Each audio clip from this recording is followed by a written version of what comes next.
राजा एक भिखारी के पास पहुँचे और कहा कि मुझे मेरे गुरु ने किसी भिखारी से भीख लेकर आने के लिए कहा है। इससे अपने राज्य का संकट दूर हो जाएगा।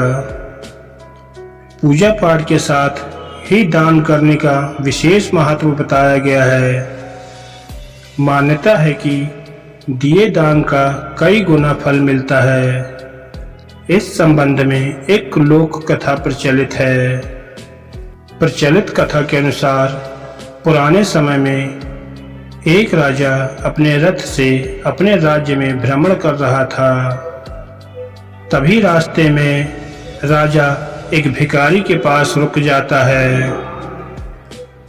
राजा रथ से उतरे और भिखारी से कहा कि आप मुझे भीख में थोड़ा सा अनाज दे दें। मेरे गुरु ने कहा है कि आज मुझे किसी भिखारी से भीख लेनी है, वरना हमारे राज्य पर संकट आ जाएगा।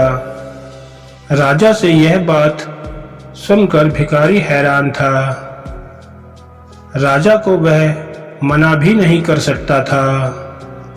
उसने अपनी झोली में हाथ डाला, मुट्ठी में अनाज लिया और सोचने लगा कि इतना अनाज राजा को दे दूंगा तो मैं क्या करूंगा। यह अनाज तो मेरा है, मुझे राजा को ज्यादा अनाज नहीं देना चाहिए। उसने मुट्ठी में से कुछ अनाज झोली में ही छोड़ दिया और थोड़ा सा राजा को दे दिया। राजा ने अनाज लिया और अपने मंत्री को दे दिया। राजा के मंत्री ने अनाज के बराबर वजन की एक पोटली भिखारी को दे दी और कहा कि इसे घर जाकर देखना। भिखारी ने घर पहुंचकर पूरी बात पत्नी को बताई। पत्नी ने झोली में से पोटली निकाली और खोली तो उसमें सोने के सिक्के थे।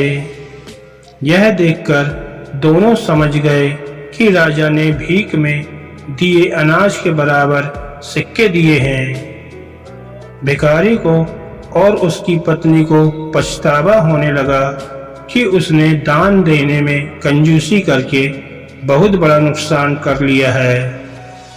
ज्यादा अनाज देता तो राजा ज्यादा सोना देता। इससे उनके पूरे जीवन में गरीबी दूर हो सकती थी। इस कहानी की सीख, इस प्रसंग की सीख यही है कि हमें कभी दान देते समय कंजूसी नहीं करनी चाहिए। दोस्तों, अगर आपको हमारी ये वीडियो अच्छी लगी तो प्लीज़ हमारे चैनल को लाइक और सब्सक्राइब कीजिएगा, जिससे आने वाले हमारे हर लेटेस्ट वीडियो का नोटिफिकेशन आपको मिलता रहे। धन्यवाद दोस्तों।